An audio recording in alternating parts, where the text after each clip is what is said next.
Olimpiada o'yinlari haqida nimalarni bilasiz?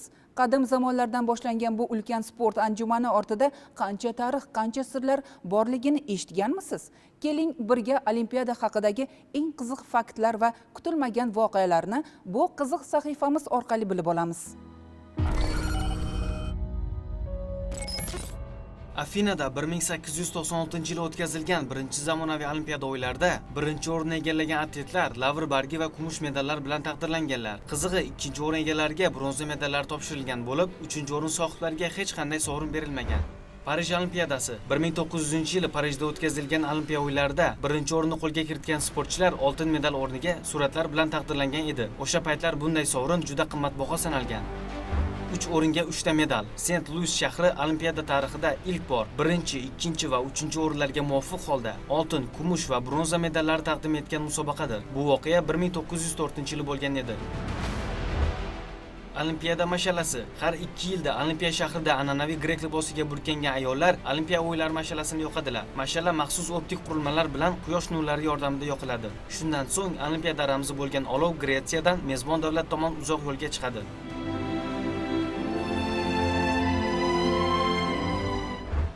Olimpiada bayrog'idagi halqalar. Bayroqdagi 5 ta halqa 5 ta qit'a: Afrika, Osiyo, Avstraliya, Yevropa va Amerikaning belgisidir. Ular bir-biriga do'stona bog'lanib ketgan.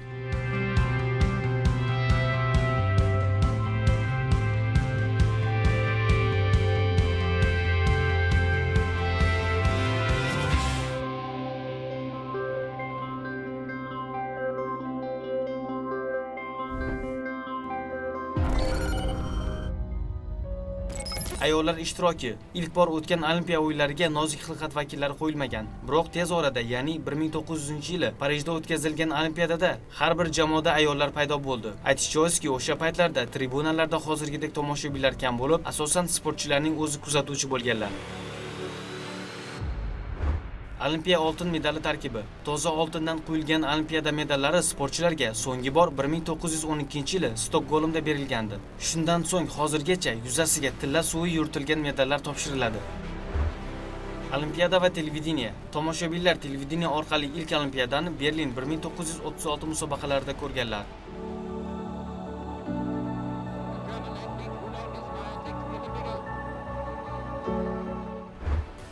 Xitoy termasi 1984-yilgacha birorta ham medalga egalik qilmagan bo'lib, Pekindagi o'yinlarda 100 ta medalga ega chiqqan. Shulardan 51 tasi oltin medal ekanligi e'tirofga loyiq. Qishki Olimpiada o'yinlariga 1924-yilda asos solingan. 1994-yilgacha yozgi va qishki Olimpiada bahslari bir yilda o'tkazilgan.